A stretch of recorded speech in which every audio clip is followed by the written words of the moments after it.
Greetings, brothers and sisters. How you guys all doing? And today I want to talk about the Netflix documentary called Jimmy Savile, the British Horror Story. If you guys have not seen it, I suggest you guys should. If you're into documentaries, that is first, and secondly, if you want to know the truth, um, or just an overview. Uh, I think the actual documentary on Netflix did quite well. They done some previous ones of R. Kelly.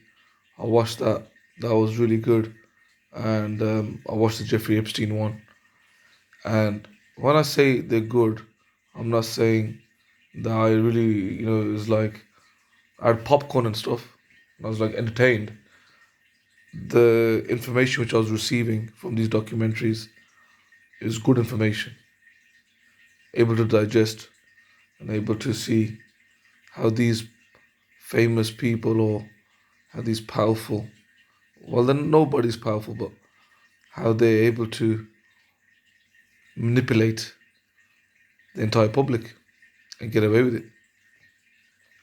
But moving on, going back to Jimmy Savile, I believe he is one of the most notorious from all of them, especially in the UK anyway, because Jeffrey Epstein and R. Kelly, they were in America, right? But on British soil, Jimmy Savile had to be the most famous pedophile, I believe, out there. And I believe there's bigger ones than him, but they don't be on the public TV, you see. But Jimmy Savile, there's over 500 cases against him of sexual abuse with children. It's shocking, guys. And the reason why I want to get into, and I want to make this video very brief, that how he got away with it is because he was protected by the British establishment. That he was protected by our police. The police where we put our trust in, they turned a blind eye. Just like the documentary mentioned, they turned a blind eye onto cases because because Jimmy Savile was connected with the police. He was connected with the royal family. He was the best presenter for BBC at the time. So BBC didn't want to lose him. He had the best lawyers. He had everybody in his pocket, and he openly admitted it. I'm able to pay them off. If anybody criticized me, he denied it, and he had strong lawyers, and he made the victims look like they were crazy.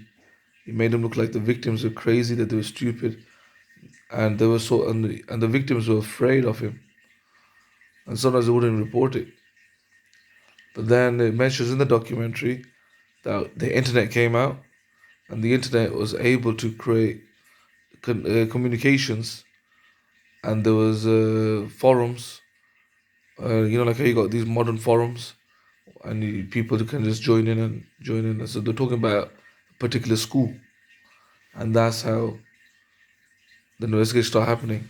So more and more, so it's like a revolution. More and more people start speaking, and then finally there's a breakthrough. So, but obviously they did it when he's pretty much in his deathbed almost. Right? They could have caught him a long time ago, but they didn't want to because he was a star. And and I just want to say this, that the documentary, so the pros are, is a good documentary for people who don't want to know about Jimmy Savile. But the flaws of the documentary is they don't show the royal family as much. They don't show the connection with the royal family. They hide it. You can do an entire investigation on the royal family itself with the Rolf Harris connection. Rolf Harris, he painted a portrait of Queen Elizabeth, right? And as soon as Rolf Harris got accused for pedophilia, and they took the Queen Elizabeth's painting down. Can you imagine how embarrassing that is? And now you got Jimmy Savile hanging out with Prince Charles, hanging out with Margaret Thatcher, hanging out with the Beatles. You got Elvis and all these Gary Glitter and all that. He also got to look at another flaw of the documentary is they didn't really mention so much about the BBC. How BBC is known for pedophilia. Why do we pay a TV license? Why should you pay your TV license to an industry, to an organization which supports pedophilia, right? And BBC is shocking how they can ask for money for TV license, and these are the same people who give you biased reports on the news, and they give you, and and they and they also, I believe that there was a one presenter, Jill Dando from Crime Watch, and she was about to open the lid on things, and a hitman assassinated Jill Dando because she was going to expose the whole lid of this pedophile industry. And so they killed her. She would have gave all the names. So so rest in peace, Jill Dando. And BBC, they must have been part of it.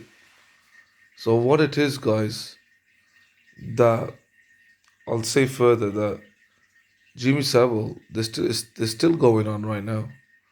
There's so many cases of missing children. There's so many. Um, the elite is powerful at its time right now. The royal family connection is still alert, is still active. There's like Harvey Weinstein case. There's Tom Hanks right now. There should be investigation on him. Isaac Cappy blew the lid on him. There's so much. These actors and all that stuff, musicians. The dark portals are open, guys. There's negative demonic energy coming through into our world, and they use the children for blood sacrifices. People, even if you don't believe in God, or if you're an atheist or whatever, because I like to reach it to everybody. Yeah, as much as I'm a man of God, but I like to reach it to all people. So even if you don't believe in God, guys, there's dark energy out there, right? And you are made of energy. And if you are sacrificing a child, like what they used to do back in the day, and sacrificing human life, right? They are opening the portals, and they do it for the devil. Blood sacrifices. Some people actually saying Jimmy Savile could have been a wizard dealing with magic and Wicca, like Aleister Crowley. Study Aleister Crowley. How come they don't mention him on Netflix? I wondered that. Aleister Crowley was very powerful too. He is the father of rock and roll. He is he is the influential person of the music industry, of heavy metal, rock and roll, even hip hop. As Jay Z is worshipping Aleister Crowley. He had it on his top, "Do what thou wilt," is the whole law of the man, or something like that. Do what you want. Um, there's you see what it is. They don't tell you everything, right? It goes very deep into the cult, and if you want to become one of them, and you want to become famous and rich, you gotta sell your soul to the devil.